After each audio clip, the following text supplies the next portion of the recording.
Pessoal, tudo bem? Voltei aqui para contar para vocês sobre a minha segunda onda. Eu nem lembro mais onde eu parei, eu só paro aqui quando eu tenho um tempinho, que a vida tá corrida.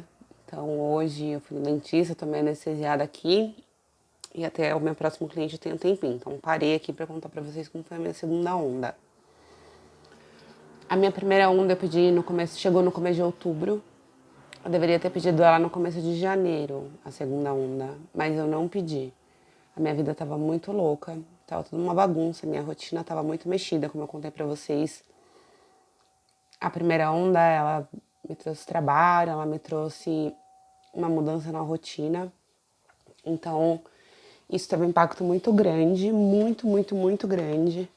Em janeiro eu tinha trabalhado dezembro inteiro, não consegui nem viajar no final de ano porque eu tive que trabalhar. Meu marido acabou indo, eu fiquei aqui com a bebê, porque teve algumas mudanças de datas nas folgas e tudo mais, e eu não consegui ir em dezembro. Então, no começo de janeiro, que foi quando eu consegui uma folguinha ali, um espaço, eu poderia ter pedido a minha onda, mas estava tudo tão atribulado que eu estava até com medo de pedir a minha segunda onda. Então, eu fui pedir ela só no começo de fevereiro. Já no começo, acho que foi 7 de fevereiro.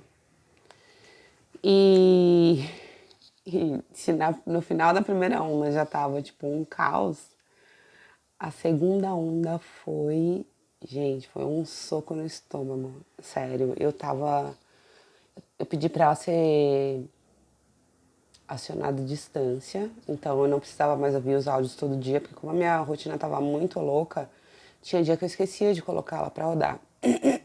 Então eu fiz mais pra ver como que era, né? Pra eu sentir como que era se ela fosse ativada à distância. E essa foi a única onda que eu pedi pra ser ativada à distância. Eu fiquei meio com medo porque ficou tão fora de controle que eu não sei se foi porque pode ser uma crença boba, com certeza deve ser. Mas a segunda onda foi tão pesada que eu não pedi mais pra ativar à distância. Gente, tô falando meio arrastada assim porque minha boca tá anestesiada ainda, tá? Eu me sentia muito nervosa, muito irritada. A minha rotina tava um caos.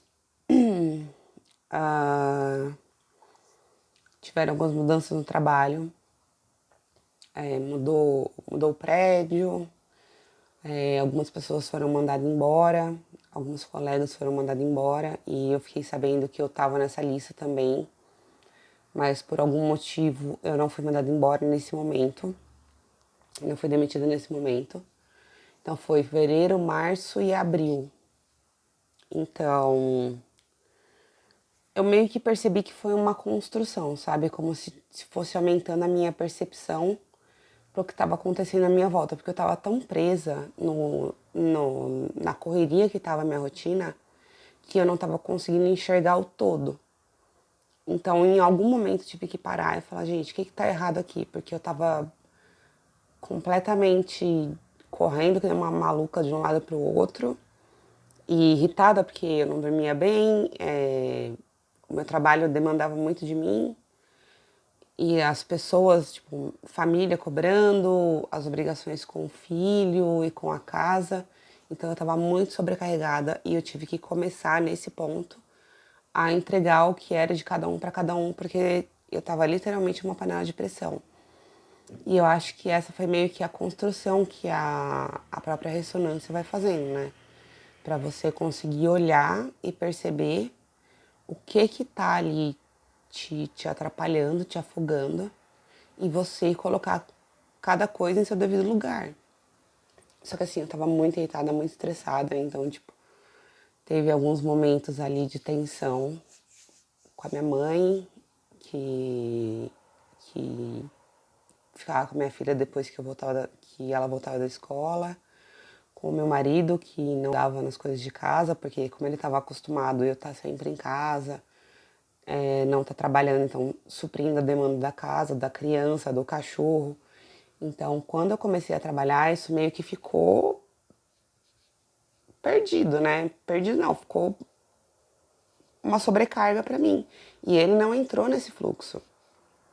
Ele não entrou nessa colaboração da casa para, tipo, nós dois estamos trabalhando, então os dois precisam, né, separar um tempo ali para organizar a casa. Então eu tava muito, muito, muito sobrecarregada. E foi o momento em que eu tive que falar, peraí, isso daqui você precisa ajudar, isso você precisa fazer, isso você precisa, sabe, participar. A minha mãe também pegar ela e chamar ela para uma conversa, falar, é isso, isso, isso, isso e isso. E no trabalho também. Eu trabalhava como supervisora, então, tipo, tinha mais de 100 pessoas abaixo de mim. Então, tipo, meu celular tocava das 6 da manhã até a madrugada, eu tinha demanda para fazer. Então, eu tive que meio que começar a estruturar, né? Agora que eu já estava me sentindo um pouco mais à vontade com o trabalho, que eu já conheci o trabalho, eu tinha que estruturar, né? Ver como que eu ia fazer aquilo, como que eu ia levar aquilo adiante. Só que nesse meio tempo começou as mudanças no trabalho, gente sendo mandada embora, a ameaça de ser mandada embora, e fazia pouco tempo que eu tinha entrado e não queria ser mandada embora, eu tava gostando muito do trabalho. Só que também, ao mesmo tempo, como eu já tinha me habituado à rotina, aos processos e tudo mais, é como se a minha mente tivesse expandido e eu conseguisse perceber o comportamento das pessoas à minha volta. Antes eu estava tão focada em aprender o trabalho, em realizar ele da forma correta, que eu acho que eu não conseguia perceber a intenção das pessoas no trabalho, como elas se dirigiam a mim, ou o que estava acontecendo por trás dos bastidores. E isso foi meio que abrindo, né? Expandindo ali para eu conseguir perceber o ambiente que eu estava e por que eu me sentia tão sobrecarregada, tão estressada, além das demandas de casa. Então, esses foram uns 3 meses bem intensos. E que mais? Ah, gente, tem mais coisa. Eu precisava fazer uma cirurgia. Então, desde janeiro eu já estava fazendo exames. Era uma cirurgia de sinusite. Então, era desvio de septo, drenagem de pólipos nasais e eu queria tirar as amígdalas também.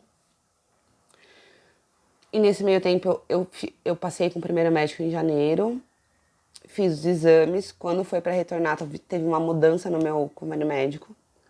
Então eu já não podia voltar com a médica anterior, eu tive que procurar outro médico. O que na verdade acabou sendo maravilhoso, porque foi o médico que me operou, ele foi incrível. Mas nessa segunda onda eu não consegui, na verdade eu passei com o médico, tava com todos os exames, eu já tava com tudo pronto. Só faltava marcar a data da cirurgia e a aprovação do convênio. O que nessa segunda onda foi, tipo, não consegui. O médico fez o pedido 2 vezes e não foi liberado. Eu acho que nesse momento a minha energia estava tão caótica que eu acho que nada conseguia chegar no meu campo, sabe? Era tudo muito difícil. E as minhas dívidas que eu tinha, gente, eu tinha muita dívida, eu tinha por volta de uns 50 mil reais em dívida. Então, em dezembro, janeiro, na primeira onda, eu consegui, naqueles programas de governo e tudo mais, eu consegui desconto, eu consegui parcelar e eu já estava pagando e já tinha quitado algumas dívidas, mas ainda tava algumas eu tinha parcelado um pouco mais, porque eram dívidas mais altas. Aí acho que foi em abril que eu fiquei descobrindo que eu tinha uma dívida na Nubank que era de mais ou menos uns R$ 1.000, não era uma coisa absurda, mas como eu fiquei muito tempo desempregada, eu não consegui quitar. Quando eu fui atrás dessa dívida para eu poder pagar, a Nubank tava me cobrando R$ 100.000. R$ 100.000. Então, tipo, ao mesmo tempo que eu tava conseguindo quitar dívidas, estavam aparecendo dívidas, assim, absurdas. Então, com essa dívida na banca, eu tinha por volta de R$ 150 mil em dívidas. Assim, uma coisa fora do comum, muito absurda. E essa segunda onda era como se eu nadasse, parecia que eu morria na praia. E era um esforço muito grande, eu não tava, eu parei de dormir bem. Eu passava o dia inteiro tensa, eu tinha muitas dores pelo corpo, dor nas costas, uma tensão, sabe? Uma coisa muito ruim. Vem, filho, vem, Zeca. Vem. uma coisa muito ruim, uma sensação muito ruim, sempre no limite, sempre estressada, aquele sentimento de que você vai explodir a qualquer minuto, sabe? Era assim que eu me sentia.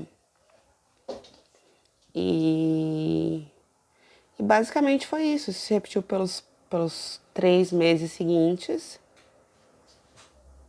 E eu acredito que foi isso. Foi 3 meses de caos, nervosismo e irritação. E das coisas que estavam desenvolvendo, não se desenvolvendo direito, sabe? Como se começou a andar e do nada parou. Foram 3 longos meses, pessoal. Eu já vi pessoas falarem também que geralmente a segunda onda é um pouco caótica mesmo. Eu já participo de alguns grupos que tem alguns restaurantes e eles de fato comentam que a segunda onda mesmo deixa você um pouco instável, que é um pouco mais difícil. E tava tão tenso que eu já tava com medo de. Tava chegando perto de pedir minha terceira onda, eu tava com medo. Eu já não sabia se ia continuar, se eu ia parar, se a terceira onda ia ser pior do que já tava sendo, porque a primeira onda foi muito gostoso no início, mas eu não sei se foi porque eu prolonguei 1 mês a mais, eu fiquei 4 meses com ela, se por isso ela já tava ali, a energia já tava me sufocando, sabe? Então, não sei, eu acho que vai muito da experiência de cada um. Pra mim foi assim, se você tá na sua segunda onda, se você já fez mais ondas, me conta aí se a sua segunda onda também foi caótica igual a minha. E em breve eu volto pra falar pra vocês a minha terceira onda, tá bom? Beijo, gente. Não esquece de curtir, tá? E se inscreve. Se você souber de alguém aí que tá nesse caminho das palestras, também compartilha. E logo, logo a gente se vê. Tchau, tchau.